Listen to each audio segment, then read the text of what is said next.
Susan already said welcome to Freedom 418, but I guess I need this. I don't know, I can talk pretty loud. Man, that light's bright.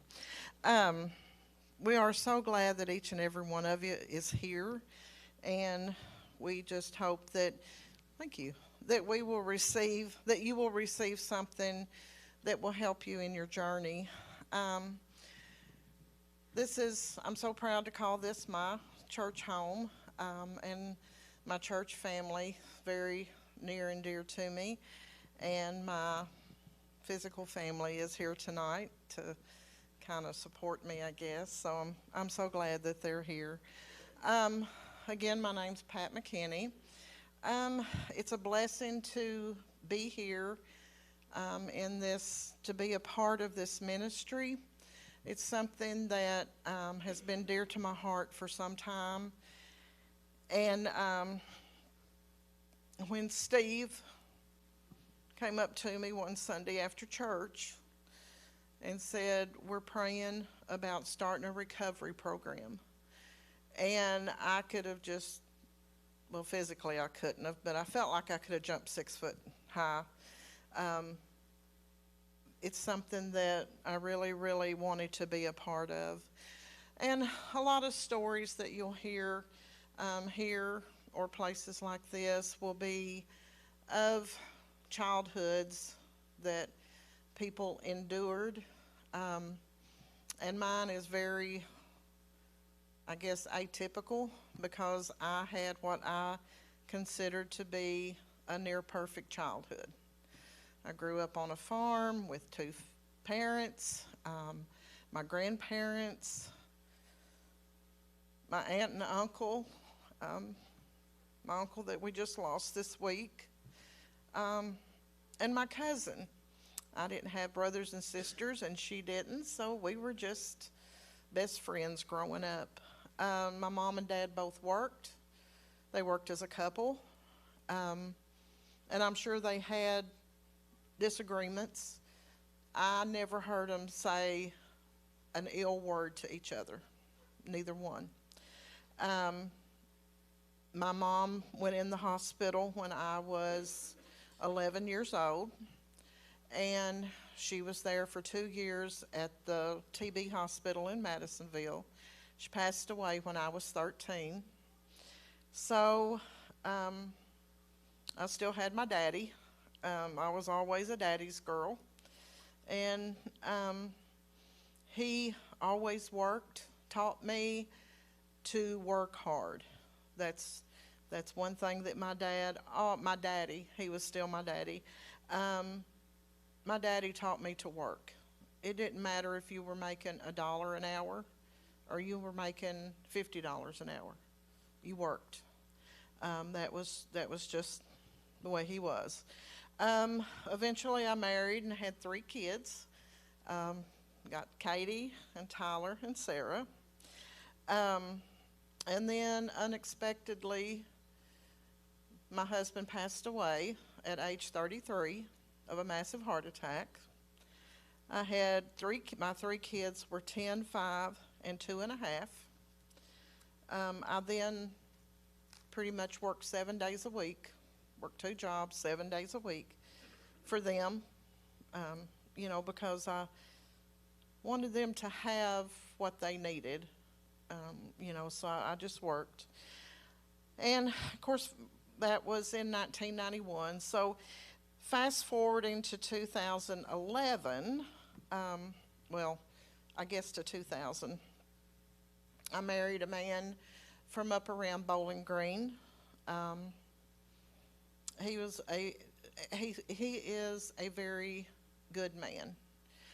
We divorced in 2007, which was on me.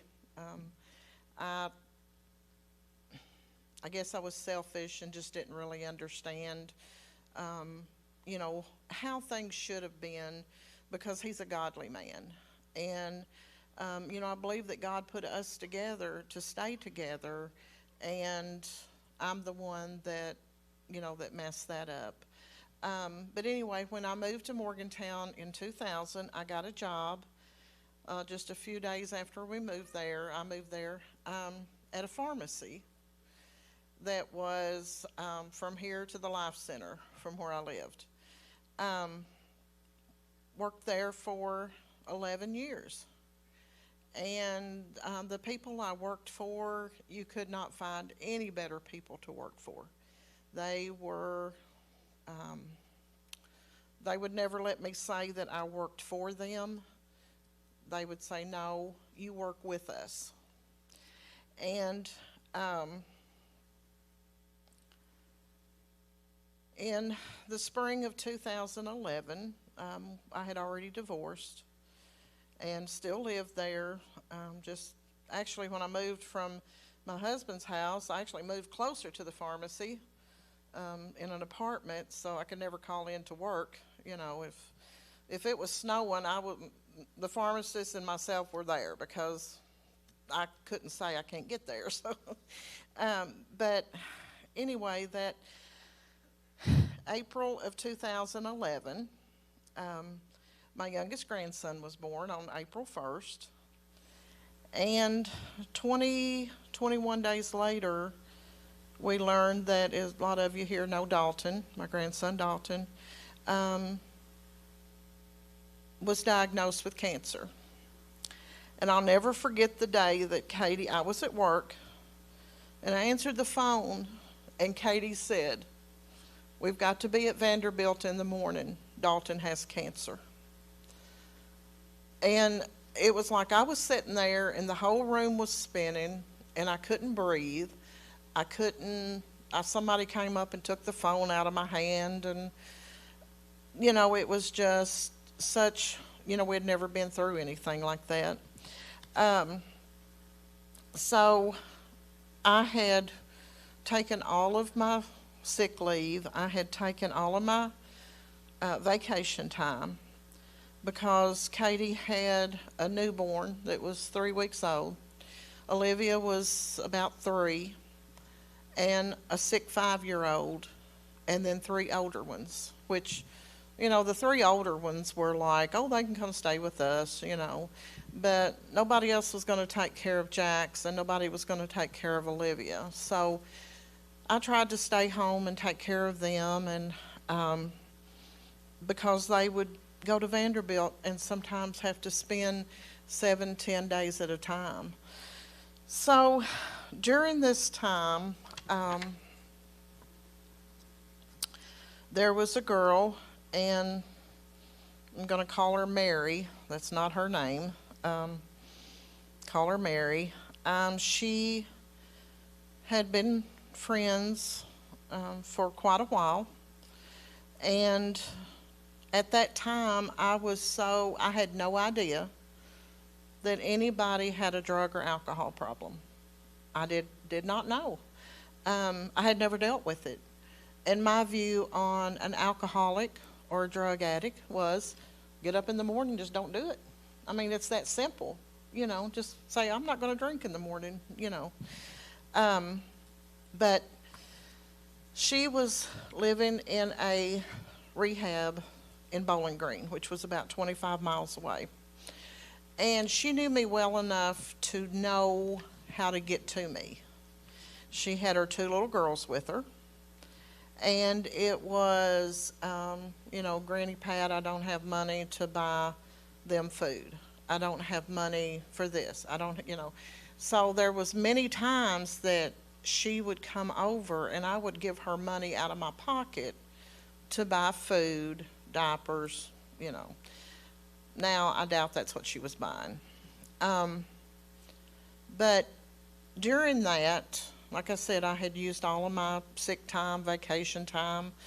And so she comes up with this brilliant plan that if I could get some narcotics from the pharmacy, that we could both make some money. And I thought, I had never in 11 years even thought of doing anything like that.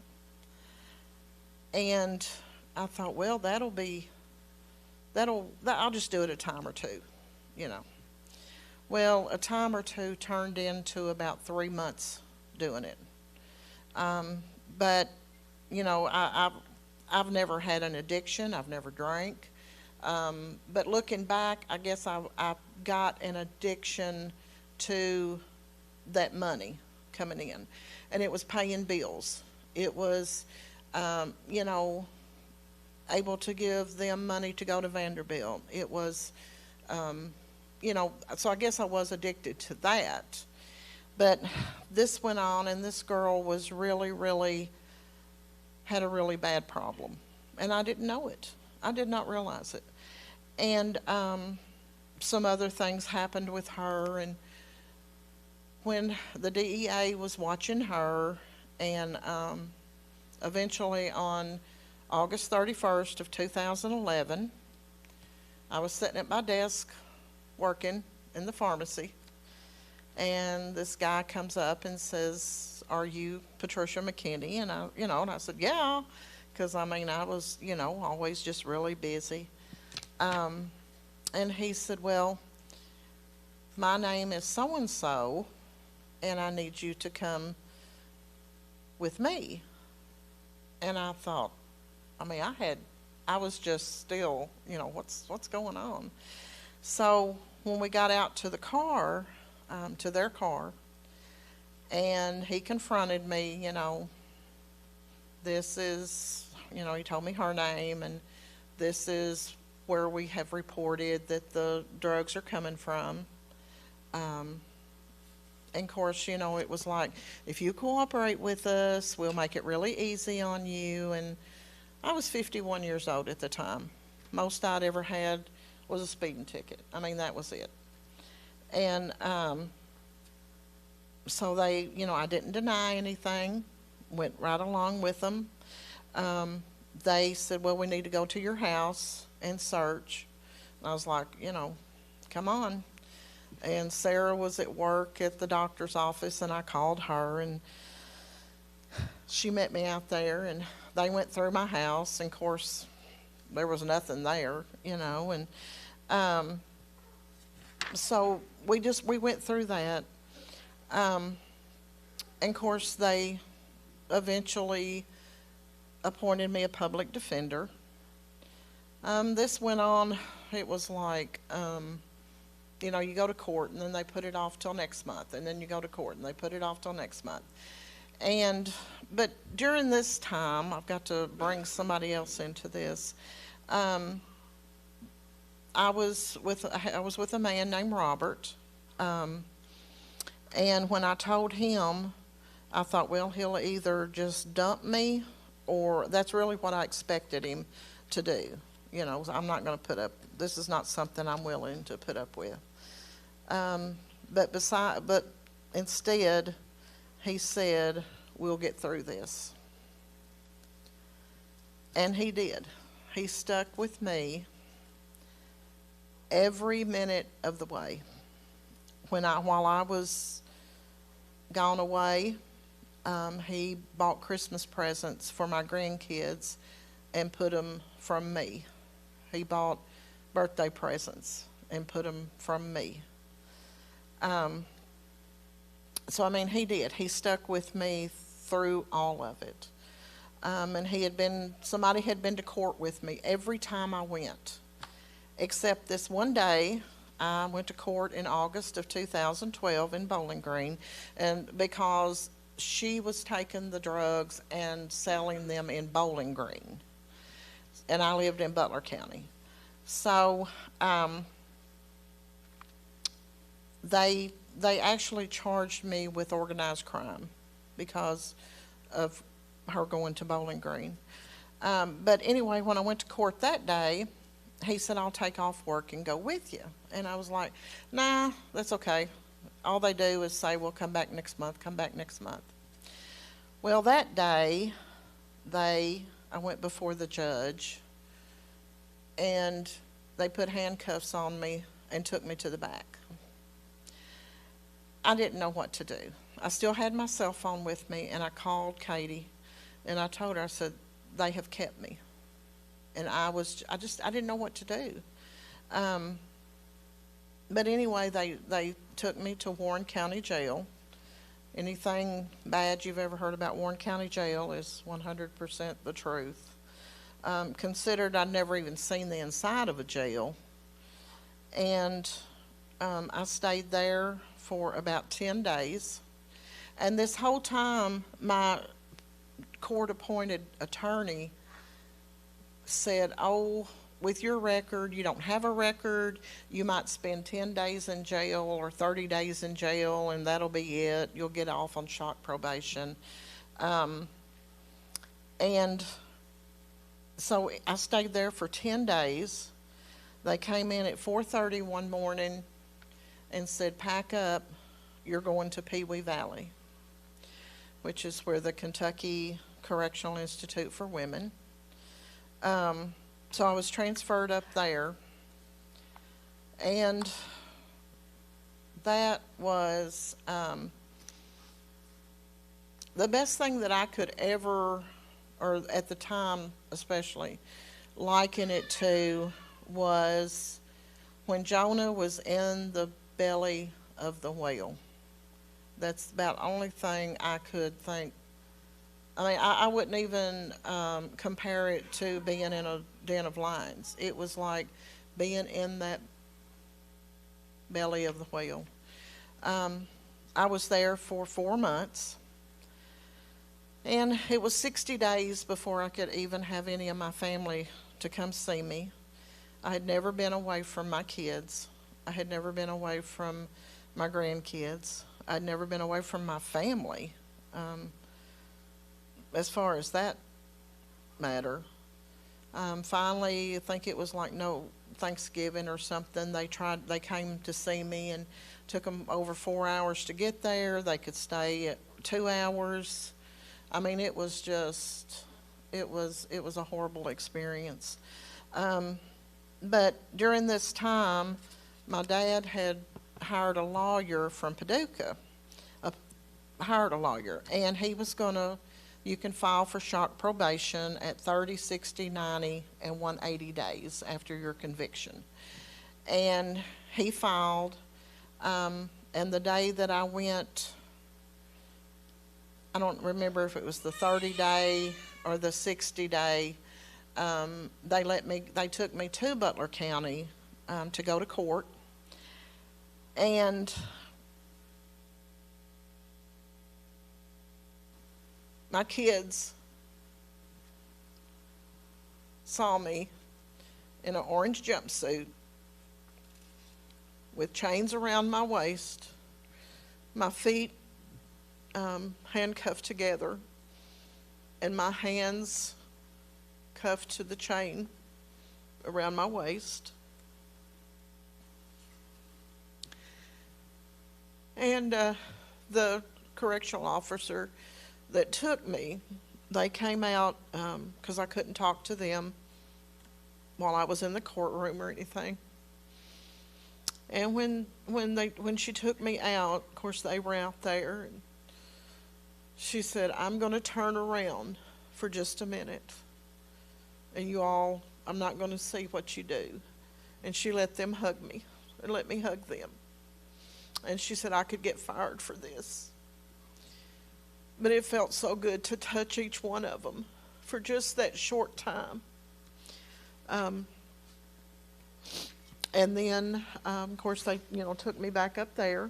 And each time that I filed for shock probation, the judge in Butler County denied me. So finally on the next January, on January the 10th, on Tyler's birthday, they brought me to Fredonia, to the women's prison farm in Fredonia.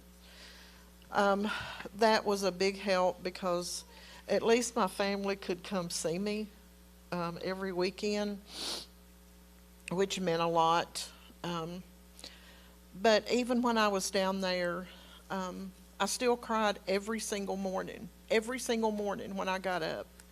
I would cry, and there was a chapter in the Bible that I read every single morning.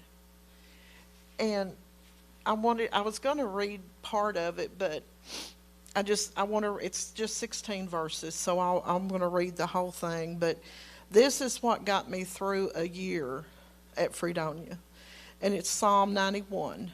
Whoever dwells in the shelter of the Most High will rest in the shadow of the Almighty.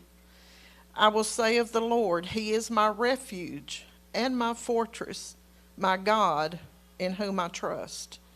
Surely He will save you from the fowler's snare, from the deadly pestilence. And this is the one that I always counted on. He will cover you with His feathers, and under His wings you will find refuge.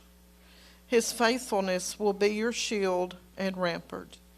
You will not fear the terror of night, nor the arrow that flies by day, nor the pestilence that stalks in the darkness, nor the plague that destroys at midday.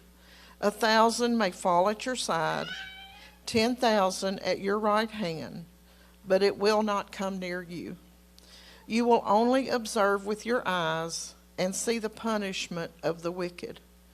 If you say, "The Lord is my refuge," and you make the Most High your dwelling, no harm will overtake you. No disaster will come near your tent. For He will command His angels concerning you to guard you in all your ways. They will lift you up in their hands so that you will not strike your foot against a stone. You will tread on the lion and the cobra. You will trample the great lion and the serpent. Because He loves me, says the Lord, I will rescue him. I will protect him, for he acknowledges my name. He will call on me, and I will answer him.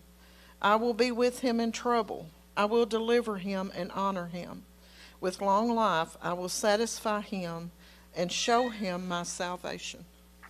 And that's what got me through, was reading that every morning and knowing that, and I wasn't even close to God. I thought I was, but I wasn't. I knew enough to depend on him, but I wasn't even really that close. But anyway, I finished out that year. I was released on January 2nd, 2014. And after I got back home, I already had enough credits to get my associate's degree at Hopkinsville. And I went right back within 2 weeks. I went right back to school at Murray. Got my bachelor's degree in social work. Graduated May of 2016. In April of that year, my whole world was shaken again. My daddy got sick on April 4th and passed away on April 12th. And it was like there was nothing in my world right since that happened.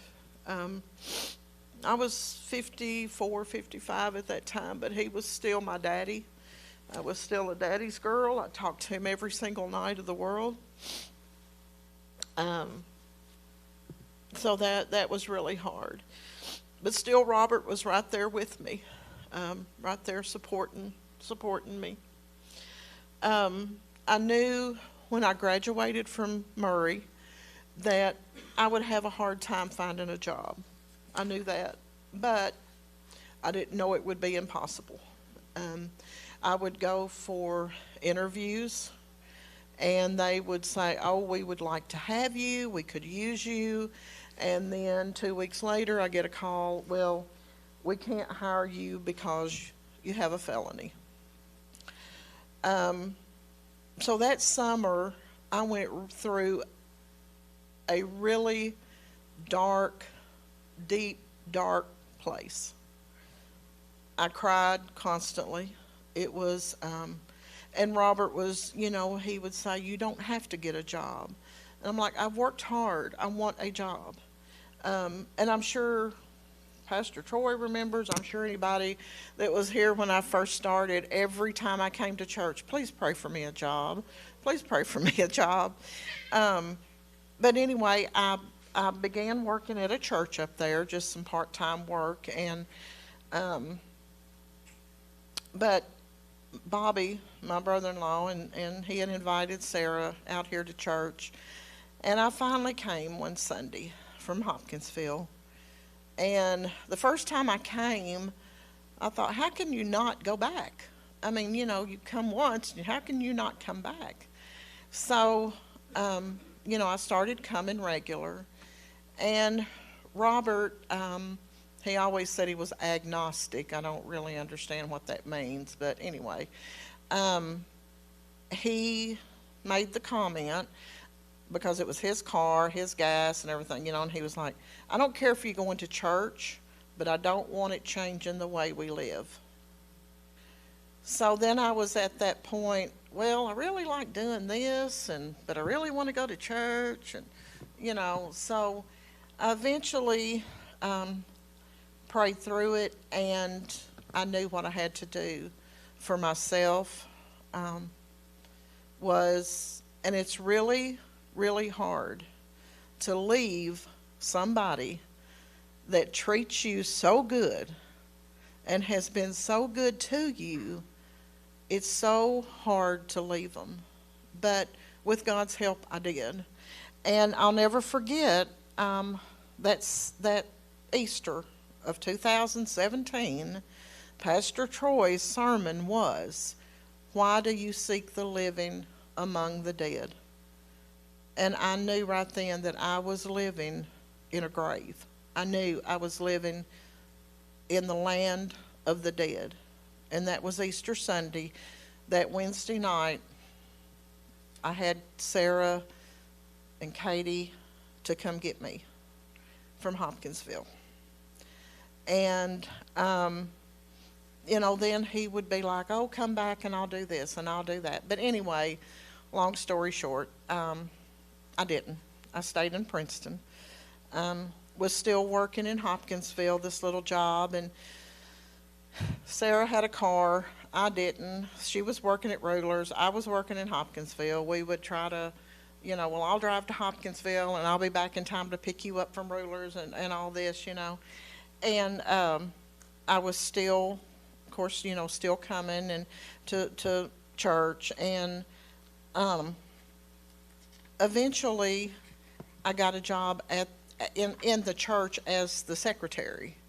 And I loved it. It was the people at the Episcopal Church. I don't understand their views, but anyway, they were good people, and I worked there. And I used to always say, I wish God would send me an email and let me know what he wants me to do. If it were that simple, So my cousin Steph, she works at the school, and one of her moms of her kids had a position open for Mountain Comprehensive. And so she wrote me about it, and I put my application in and didn't even really pray about it. I thought, well, I went and I came up here and did an interview on the Friday before Memorial Day last year. Did the interview, and of course they said, well, it'll be a couple of weeks because we have other people to interview, and they'll let you know, and all this. When I got back to work on Tuesday morning, I had an email from God that said, we are offering you this position. So I thought, I've always wanted an email from God to tell me what to do. So anyway, that's my job that I have now. It was definitely a God thing because, like I said, I came for the interview, didn't even really stress over it, didn't really oh, I want this job, So there it is, and I love it. I mean, I have clients that I work with, and I just really enjoy it because I like helping people. So I think that he handpicked me for that job. And of course, last year, in March, we went through the hardest thing we've ever gone through. When we lost our little Lottie Jane. I would have went back to prison before I would have gone through something like that. But the day that I found out, the first scripture that came to my mind was that my ways are higher than your ways. My thoughts are higher than your thoughts. And I just held on to that during all of that, because it's something we won't understand while we're here. But God says He won't take something away without replacing it. And January 25th of this year, 5 weeks early, He replaced it. And we have this precious little boy that was born on my daddy's birthday. He had to come 5 weeks early to be born on such a special man's birthday. But he has brought us so much joy. And I thank God for him every single day. I was going to try to get through without doing this. But I'm not very good at that.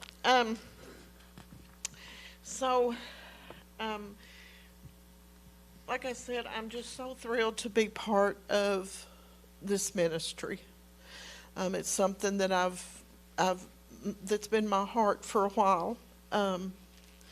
So my next email I'm expecting from God is to let me know sometime I can go into a prison or a jail and minister to some women. So that's my next email I'm looking for.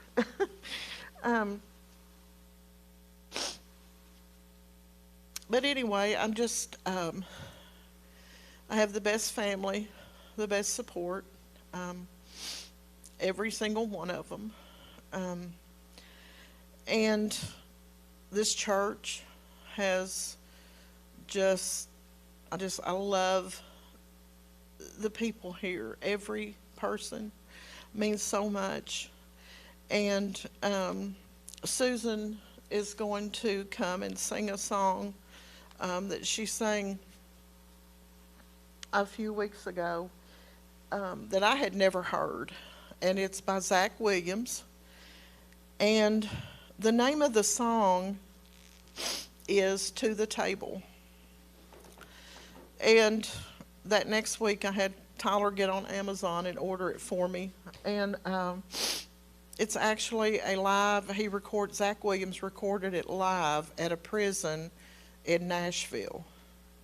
And I'm going to kind of copy a little bit of what he says before the song. That he starts out by saying, imagine that there's a table just as far as your eye can see. And there's an empty chair over here, and it has your name on it. That it is sitting there. That empty chair is sitting there. It has your name on it. It's just waiting for you to come up to this table, sit down in that chair, and just lay all your cares, all your hang-ups, all your sadness, all your worries on that table at Jesus' feet. He's already done the hard part for us. And I believe that if it had been only me or only you, that he would have went to that cross and he would have bled and he would have died to save us. So just listen to this song because it has a lot of good meaning to it. And if anybody would like to come up to the altar and pray, you're welcome to. Somebody will come pray with you if you want them to. But just listen to this song, and I appreciate you listening to me ramble. God bless you.